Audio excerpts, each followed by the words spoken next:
नमस्कार प्रिय दर्शक बंधु मु ज्योतिर्विद सुधीर स्वागत करुच्ची मोर YouTube channel Astrovastu and spiritual knowledge को आपण माने देखुछंती मोर यूट्यूब चैनल स्पिरिचुअल गुरुजी। प्रिय दर्शक बंधु आमे साधारणतः अनेक लोकों को देखि थाउ, साधारणतः पुओ पिला मानकु आमे देखि थाउ हाथ रे दक्षिण हस्त बळारे विभिन्न देवादेवी पाखरु आनिकरी सूता हाथ रे बांधी थांती। आपण जानती कि ये सूता हाथ में आमे कहीं बांधु? ये सूता विभिन्न रंगर सूता आमर मिली थाए, जेमिति कि आपणकर कला सूता, लाल सूता, हलदिया सूता। साधारणतः आम बेसी लाल सूता हाथ में गुड़े थिबार लोक मानू आम देखा पाई थाउ। तेबे ये सूता धारण करिवार रहस्य कौन आपण जानती कि? ताला आसंतु यही गोटे रोचकपूर्ण तथ्य को नहीं आज भिडियो आम आलोचना करवा। ये सूता आम कहीं धारण करवा, ये सूत्र रक्षा सूत्र धारण करवा अभिप्राय कौन, उद्देश्य कौन, एवं या धारण करने द्वारा आमको कौन लाभ मिलता है, यही संपर्क में आम आलोचना करवा।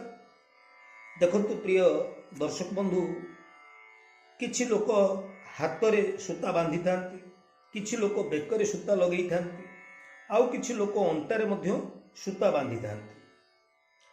तेबे आमर शरीरटी पांचटी तत्व रे तैयारी। आमे जानिछे जे पंचभूत रे समग्र विश्व ब्रह्मांड सृष्टि एवं ये पंचभूत मध्य आम शरीर भितर रही। तीनोटी जिनिस रही थाए, गोटे हूँ मन, बुद्धि एवं अहंकार। यही मन, बुद्धि, अहंकार मिसिकी जीवटी सृष्टि होता है। तेबे यही जो मन, बुद्धि, अहंकार, यही जो तीनोटी ऊर्जा यह आमर शरीर को संचालित करिथा। जेबे कौन सी प्रकार नकारात्मक प्रभाव आम शरीर उपरे पड़े, सेतेबेले ये पांचटी तत्वर जदि कौन सी गोटे तत्वर अभाव घटे ताहले निश्चित भाव में आमर पंचतत्वर समन्वय बा संतुलन बिगड़ी जाए, जहाँ फल कि आम भीतर समस्या देखा जाए। से आम साधारणतः कला सूता बांधि था। आपण मैंने देखिथे गोड़े हाथ में कला सूता कहीं धारण कर गलारे कला सूता पिंधि आपण मैंने देखा पाई। कला सूता कौन सी प्रकार नकारात्मक शक्ति को सहजरे आसवाई दिए नहीं, ताहा गोटे सुरक्षा भली काम करिथाए, जहा प्रतिरोध करिथाए आमर नकारात्मक शक्ति बा ऊर्जा को ये बाहर को छाड़िबा को दे न थाए, निज भीतर समाहित कर नहीं थाए। सेतिपई आमे देखि थाउ अनेक लोक हाथ रे, गोड़े, अंटारे एमती कला सूता धारण करिथिबार मध्ये आमे देखि थाउ। जदि देखिबा तंत्र चूड़ामणि रे मध्य लेखा जाइछि जे कला सूता जदि आमे धारण करिबा ताहाले विभिन्न प्रकार खराब शक्ति नकारात्मक ऊर्जा रु आम निश्चित रक्षा पाई परिबा। कला रंग होउछि भैरवंकर रंग, शनि ग्रहंकर रंग। तेणु जदि भैरव को आमे यही कला सूता छुआईकरी आनिकरी हाथ में बांधिबा बा बेकरे बांधिबा बा धारण करिबा, यह द्वारा निश्चित भाव में आमर शनि ग्रह शांति हेबे एवं कौन सी प्रकार ऊर्जा खराब शक्ति आम शरीर को सहजरे कबलित करिपारिबो नाही। नकारात्मक शक्ति को यह प्रतिहत करिबो, नकारात्मक शक्ति को आम शरीर को प्रवेश करिबा पई देव नाही। ये होची कला सूता धारण करिबार उद्देश्य। जदि आमे देखिबा रविवार दिन जदि प्रभु हनुमानंकर श्री चरण रे ये कला सूता को छुआई आनिकरी आमे गलारे धारण करिबा, ताहले ଆମକୁ ନିଶ୍ଚିତ ଭାଗ୍ୟରେ ସଫଳତା ମିଳିବ। ଏବଂ ହନୁମାନ ପାଦରେ ସ୍ପର୍ଶ କରି ଆଣିବା ଦ୍ୱାରା ନିଶ୍ଚିତ ସିନ୍ଦୁର ଟିକେ ଲାଗିଥିବ କଳା ସୂତାରେ, ସେ ସୂତାଟିକୁ ଯଦି ଆମେ ଧାରଣ କରିବା, ଯେତେ ଦୁଃସାଧ୍ୟ ରୋଗ ହେଇଥାଉ ନିଶ୍ଚିତ ଭାବରେ ଆପଣଙ୍କୁ ଦୁଃସାଧ୍ୟ ରୋଗରେ ଯଦି ଆପଣ ପୀଡ଼ିତ ରହୁଛନ୍ତି, ଦୁଃସାଧ୍ୟ ରୋଗ ଆପଣଙ୍କର ଶାନ୍ତି ହେବ। ଏହାଦ୍ୱାରା ଆପଣଙ୍କର ଶନି ଗ୍ରହ ମଧ୍ୟ ଶାନ୍ତ ହେବ। ଏହାଦ୍ୱାରା କୌଣସି ପ୍ରକାର ନକାରାତ୍ମକ ଶକ୍ତି ଆପଣଙ୍କ ଶରୀରକୁ ପ୍ରବେଶ କରିବା ପାଇଁ ଦେବ ନାହିଁ। ଆପଣଙ୍କର ପଞ୍ଚତତ୍ତ୍ୱ କଥା ଯେଉଁ କହୁଥିଲି, ପଞ୍ଚତତ୍ତ୍ୱ ଭିତରେ ସମନ୍ୱୟ ଠିକ୍ ରଖିବ, ସନ୍ତୁଳନ ଠିକ୍ ରଖିବ।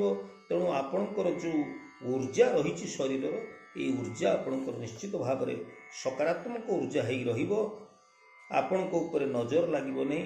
ଯଦି ଏହାକୁ ଘରର ମୁଖ୍ୟ ଦ୍ୱାର ସମ୍ମୁଖରେ ଟାଙ୍ଗି ଦିଆଯାଏ, ଲଗେଇ ଦିଆଯାଏ, କଳା ସୂତାଟି ଭୈରବଙ୍କର ବା ହନୁମାନଙ୍କର ଶ୍ରୀଚରଣରୁ ଆଣିକିରି ଆମେ ଯଦି ଲଗେଇଦେବା, ତାହେଲେ ଘରର ମୁଖ୍ୟ ଦ୍ୱାରରେ ଲଗେଇଦେଲେ ଘର ଭିତରକୁ କୌଣସି ପ୍ରକାର ନକାରାତ୍ମକ ଶକ୍ତି ପ୍ରବେଶ କରିପାରିବ ନାହିଁ।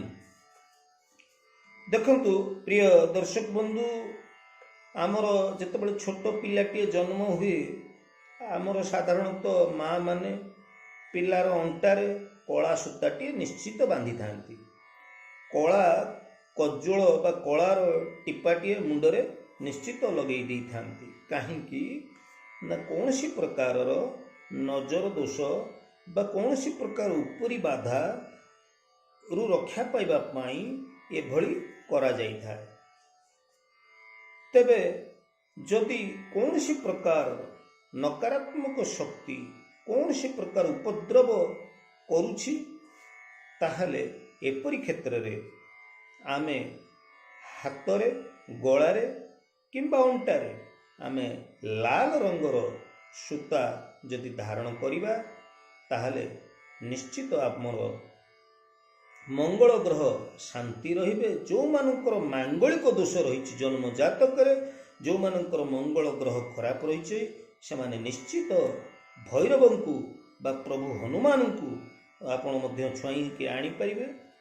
ଲାଲ ସୂତା ତାକୁ ଧାରଣ କରନ୍ତୁ। ଏହାଦ୍ୱାରା ଆପଣଙ୍କର ମଙ୍ଗଳ ଦୋଷ ଶାନ୍ତି ରହିବ, ମାଙ୍ଗଳିକ ଦୋଷ ଆପଣଙ୍କର ଖଣ୍ଡନ ହେବ। ଏବଂ ଆପଣ ଯଦି ଗୋଲାପୀ ରଙ୍ଗର ସୂତା ଧାରଣ କରୁଛନ୍ତି, ହଳଦିଆ ରଙ୍ଗର ସୂତା ଧାରଣ କରୁଛନ୍ତି, ଲାଲ ରଙ୍ଗର ସୂତା ଧାରଣ କରୁଛନ୍ତି, ଏହାଦ୍ୱାରା ନିଶ୍ଚିତ ଆପଣଙ୍କର ଯଦି ସବୁଯାକ ମିଶ୍ରିତ, ଯେମିତିକି ଲାଲ, ଗୋଲାପୀ, ହଳଦିଆ ମିଶ୍ରିତ ଗୋଟେ ସୂତା, ଆପଣ ସବୁ ସୂତାକୁ ମିଶାଇକିରି ଗୋଟେ ଏଭଳି ଯଦି ଆପଣ ଲଗାଉଛନ୍ତି, ତାହେଲେ ନିଶ୍ଚିତ ଭାବରେ ଆପଣଙ୍କର ସୂର୍ଯ୍ୟ ଗ୍ରହ, ମଙ୍ଗଳ ଗ୍ରହ ଏବଂ ବୃହସ୍ପତି ଗ୍ରହ ଏମାନେ ନିଶ୍ଚିତ ଭାବରେ ଶାନ୍ତି ହେଇପାରିବେ।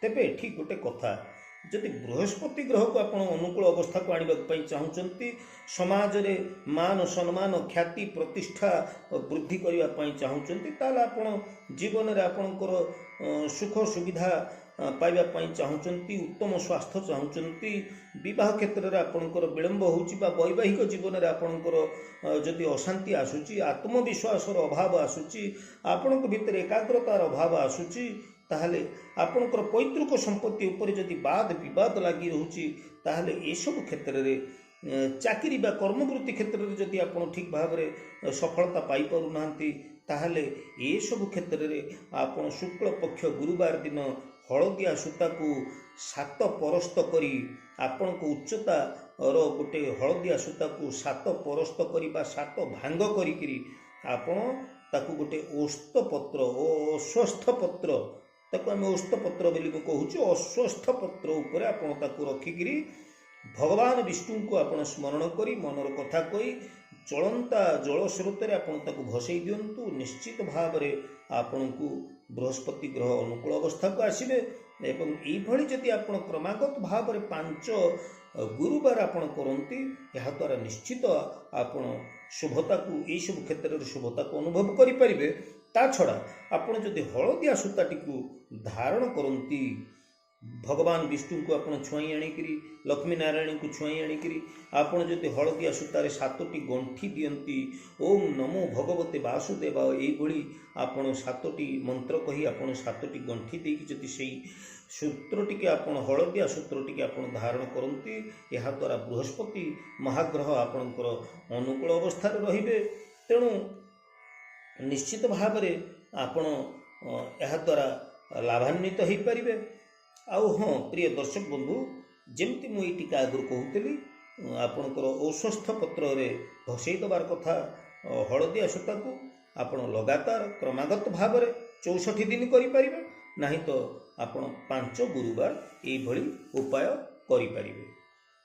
ताहले आमे ये भिडियो आज जानिले जे आमे ठाकुर को पाखक गले हाथ में कहीं सूता बांधि ताऊ आ क्यों सूता पिंधिले आमको क्यों प्रकार उपकार मिलता है एवं कहीं आम सूत्र धारण करिथाउ ये सब कथा तो आम जानिले।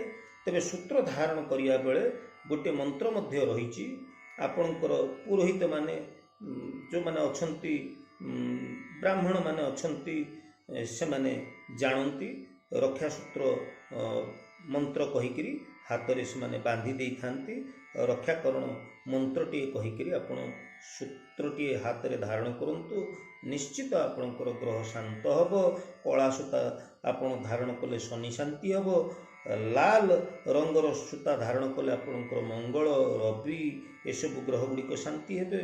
आपण जदि हलदिया रंगर सूता धारण करेंगे बृहस्पति महाग्रह आपणकर शांति रहिबे।